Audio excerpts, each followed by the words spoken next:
Hi, my name is Finya. Welcome to a new video of mine. I've read some pretty great books recently and I wanted to share with you everything I've read, so the great books but also the not so great books. So let's get started. First up is a book I finished a couple of days ago and has not quite left me yet, and what I'm talking about is Blue Sisters by Coco Mellors. This was one of the most intense reading experience I've had in years, maybe even, and especially for something that is not fantasy. Usually I'm very invested in like long fantasy series, and in book 8 you're crying over a character. But I'm not very that attached to one book standalone, just literary fiction books, or to the characters, because usually it just takes me more pages to get that attached. But with these characters, I don't even know. So what is it about? It's about 4 sisters, all grew up in a small apartment in New York, and way into their adult life, one of those 4 sisters dies, Nikki. And this book takes place 1 year after her death, and we follow around the other 3 sisters, Lucky, Avery, and Bonnie, and they're all scattered around the globe. So one is in Paris, one is in London, one is in LA, and they're living separate lives and struggling and coping with their grief in their lives in different ways.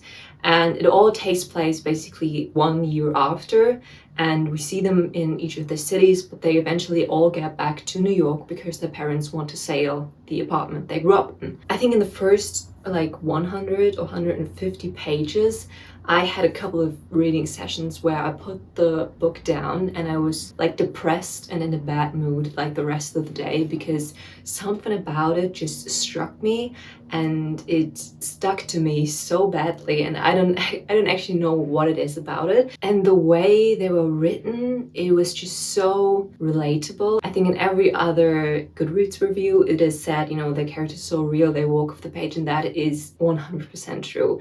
Every character, every one of the 3 sisters, and also all the main characters, they're so real and so well crafted and so sculpted, like you can see them in their head. And I didn't like any of the sisters. I wouldn't get along with them at all.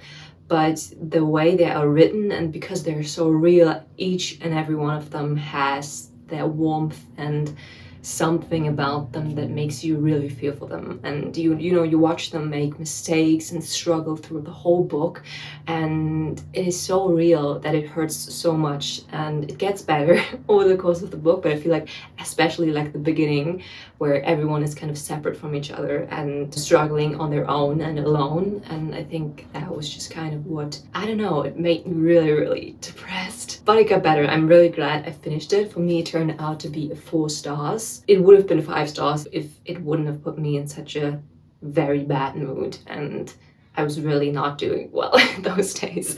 But other than that, it is great. I think the way sisterhood is described in this book is one of the best examples in fiction, or just in books in general, I've read.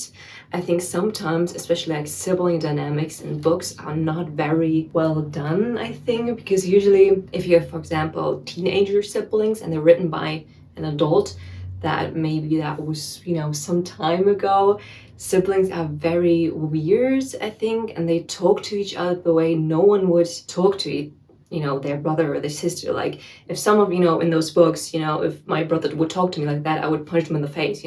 But I think in this book it is so well captured, like the bond you have to your siblings, so you can fight over dinner and say the meanest and worst things to each other, and then in the end share dessert. I think that was really well captured in this book, and what is kind of the centerpiece of it. I mean, it's about sisters, but I think that is not the only topic. This is like the main topic, I think, but other topics are like dealing and coping with addiction, with grief, but also, for example, generational trauma that is being passed from parents to their child and their children, sorry. But yeah, this book is fantastic. I love the book cover. I think it's one of the most beautiful cover designs I've seen in a while. And yes, go read that. And I have not yet read Cleopatra and Frankenstein, also by Coco Mellors, and that is what I'm going to do right away, because it was just very good. Next up is a book I've actually read for work, which is called It All Comes Back to You. And this, at first I was super intrigued because I feel like it started out very, very good. But in the end, I think it took kind of a turn that I was not really expecting, not really plot-wise, but from like the genre, like what I was going to expect genre-wise. And also it kind of dragged on, and we see the characters making the same mistakes, or like doing the same things over and over again, but like kind of different.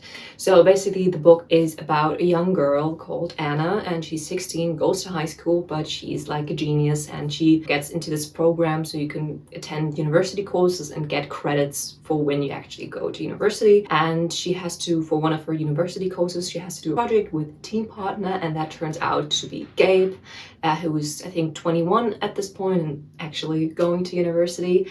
And both of their lives kind of crash because Gabe is from a pretty, wealthy family and has a lot of siblings, and they all live together in this big house and had nothing to worry about, whereas Anna is really struggling. She basically sometimes doesn't have so much to eat until her paycheck comes in, because she's basically going to high school, working in the evenings, and then also learning for her university courses on the weekends.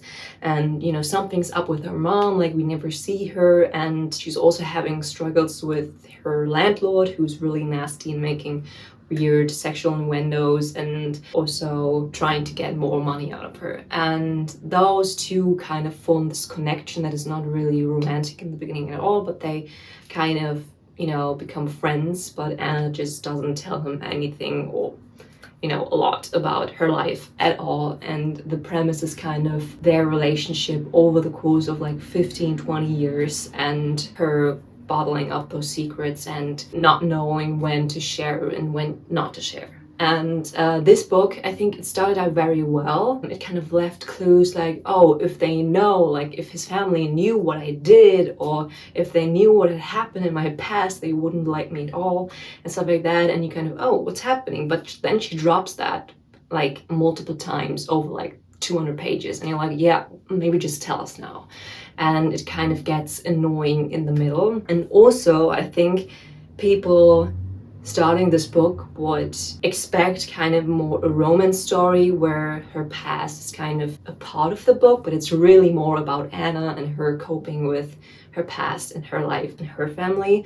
And the romance is kind of molded around that, and it's not really about the romance at all in the end. So if you want to expect a romance and you want to read a romance, then maybe that it's not for you. If you want to read a story that's about struggle and trauma and that kind of stuff, and love a romantic side plot, then maybe that's more for you. But yeah, it kind of dragged on in the middle, and I was kind of, in the end, finally that is all resolved, and she told us everything, and I wasn't even that interested anymore in the end, to be honest. Next up is The Stranger by Albert Camus. I am not sure if I talked about this on camera. I think I did, but I haven't read it yet at that point. I don't really know. This book is kind of confusing, to be honest. It's one of the most important works in like the existentialism genre. What is that word? Existentialism? Something like that. It's basically about a guy called Marceau, if I remember correctly, and we follow him after his mother died. So I think actually like the first sentence is mother died today or yesterday, and we follow him around to the funeral and going on with his daily life. And he's not very interesting, but what it is interesting about him is that he's very apathetic and very nonchalant about everything, and he doesn't really care too much. He has not really hard feelings towards his mother dying or anything like that. And then he just killed someone. He just kills, I think, an Arabic dude, and he goes on trial for that. And what we see, I don't really want to tell you what we see, but that's kind of the plot in general, or like kind of the premise of the book. I definitely think it kind of gave me food for thought and kind of something to think about, and it crossed my mind like regularly after finishing this book. But at some point I was like, I don't even know what to think about it. I just don't know. I think when I read this, I was more in the mood to enjoy reading rather than to enjoy studying literature. So I just read, and I didn't really analyze it. And I think this is a book to be analyzed and to be studied. And I didn't do that very much. So it kind of, came to me and I noticed, okay, there's something about this book which is definitely still bugging me, and still I'm kind of still holding on to this, but I just don't know what to think of it. And that's kind of what it is. I think I'm kind of torn between, oh, is this a 5-star or is this a 2-star? I really don't know. I enjoyed it. It was super short. I just finished it in like one day, and that's that. I think maybe at some point I will read it again, more in the mood to actually analyze it. Up until then, I just don't really know what to think. Maybe I will come back to it and tell you more. I actually read a book from my TBR pile, which is Alone with You in the Ether by Olivia Blake. And this was something I wanted to read for a long time, and it was definitely worth it. I think I expected a tiny bit more from it than I actually got. But yeah, well, first of all, this is about two people, a woman called Reagan meeting a man called Aldo. And they are kind of really interested in each other, and they're both very unique people, and they agree on having 6 conversations with each other in the future, and we just follow their connection, their relationship forming over those conversations. And what I must say about this book first is that Reagan and Aldo are both one of the most unique characters I've read in a while, or maybe ever, because I don't think I've seen or like read anyone like this before.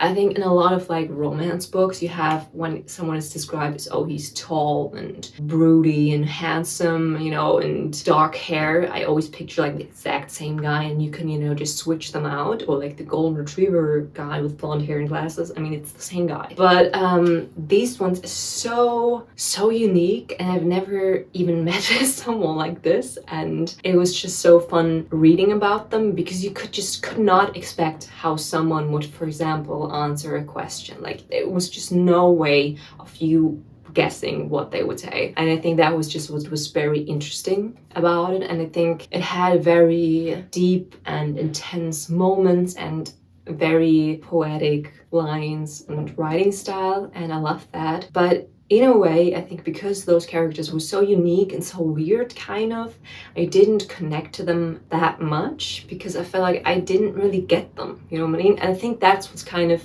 they're supposed to be, because they're so unique that nobody else seems to get them, but they kind of try to figure themselves out, and they're the only people getting them. But I kind of wished that I would then get them alongside each other, but that didn't really happen. In the end, it was like, I don't really know who you are, guys. So yeah, I think I gave it 5 stars immediately after finishing it, and then I thought about it and I went back and gave it more like 4, but I think in my mind it's more 4.5 stars. Let me read you a couple of passages to you. This is in like the prologue, one sentence, like what for me reading is: for every sensation Reagan could conjure, there was an artist who had beautifully suffered the same. And I think that's kind of a summary of why I read. Because, for every feeling you have, there's someone who's put it to paper so beautifully, like you could never have done. And I think that's just sums up my reading experience. This is also very cute. You are brilliant. Tell your mind to be kind to you today. That's also pretty relatable. Not that I'm brilliant, but with the mind, no. This one. She is in all of his spaces and all of his thoughts. He contemplates formulas and degrees of rationality, and they all turn into her. He thinks about time, which has only recently begun, or at least now feels different. He thinks the Babylonians were wrong. Time is made of her. No, say it. I want you to say everything, anything. I want to have your thoughts. I want to bottle them. I want to put them in my drawer for safekeeping. Whatever you're made of, Charlotte Reagan, I am made of it too. Yes, just for the writing style, I think it was worth reading this book. And then I've read some short story over a video I did, so check this out if you want to have like a full review of this book. So in short, I read Fangs, which was cute. Not life-changing, but cute. Then I read The Tea Drinking Society. Not really for me. Pretty pictures, but I think a bit too young for me. I Meeting Lister, which is a prequel short story to I Was Born for This by Alice Oseman. And then I read And Every Morning the Way Home Gets Longer and Longer by Frederick Backman. I think that's the title and that's the name. Sorry if it's not. But this was one of the most beautiful short stories I've ever read in my entire life. This, oh my god, I talked about it in my video, but I want to talk about it here again because this was just wonderful. It is about an old man who is slowly losing his memories because of, you know, Alzheimer, dementia, and we spend a lot of the book in his brain and his little like garden, what he's created with his memories, and he talks a lot to his grandson about, you know, losing his memory and what it means to him, what it means to, you know, saying goodbye to his son, to his grandson, and to his relationships in his life. And it is just so well done and beautifully written, and I think that is a situation which applies to almost everyone because most people have someone in their life that is happening to, and the way he's written, it's just incredible. I cried multiple times in that book, and we spent some time outside of his head, like actually talking to his son or to his grandson, but we actually spent most of our time like in his brain, the conversation he has in his brain with his grandson. And it is so cute and it's so beautiful, and gosh, I cannot even talk about it without crying. I also read some quotes of it to you, which is just wonderful. And so yeah, go check that video out if you want to learn more about this short story. And then last but not least is this absolute brick of a novel, which is Iron Flame by Rebecca Yarros. And well, I think it's kind of like past the hype. I'm a bit late to finishing it. I did a couple of weeks ago, I think. And this was what I expected to happen, because Fourth Wing, I devoured that. I loved that. It was like full of like cliches and tropes and things that, yes, it will give a lot of people the ick, and yes, for me as well sometimes, but if you just look over that, you can just get lost in it. It was like I was 13 or 14 reading my cute little fantasy romance books, and that was Fourth Wing, and I loved it, and I devoured it. I cried in the end.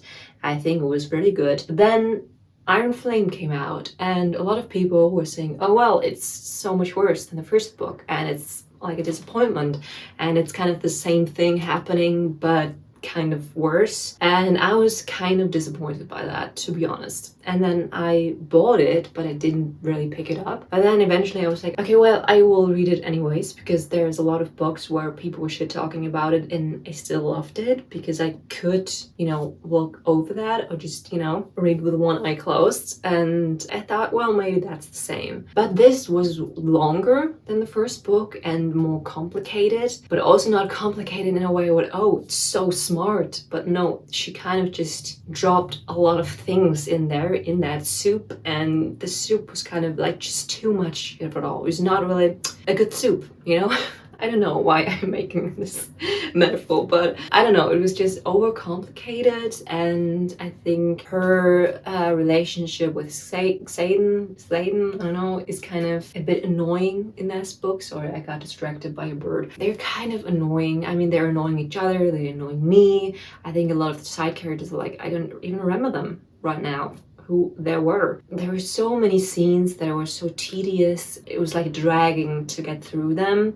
And I mean, it was like 600 something pages, and like she could have cut like 200 of them. That's my opinion. But I mean, it was still enjoyable. I did just read it through, and I did read it with an audiobook going, because then I wouldn't, you know, get sidetracked or like losing my focus, because I was not like fully in there like in Fourth Wing. And I really hope that she kind of gets back to a more simple story and a bit more straightforward, and continue another way and just kind of make up for some mistakes she did here in the third book, because I think it will be 5 books, wasn't it? And yeah, maybe a bit shorter, cut away some of the meat and, you know, get straight through it. And she could have just resolved some things with making like a 100-page plot line in just a sentence, you know. That was kind of disappointing, but I was also liking the vibe, you know. It was still dragons and romance and like rebellion and war and stuff like that,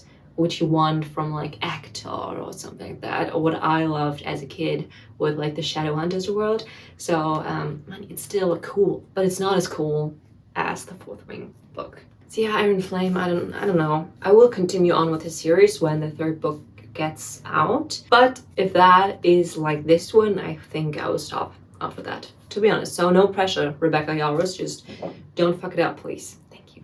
And I think that's it. Thank you all so much for watching. Please leave a like and a comment below if you want to, and we see each other in the next video. Bye.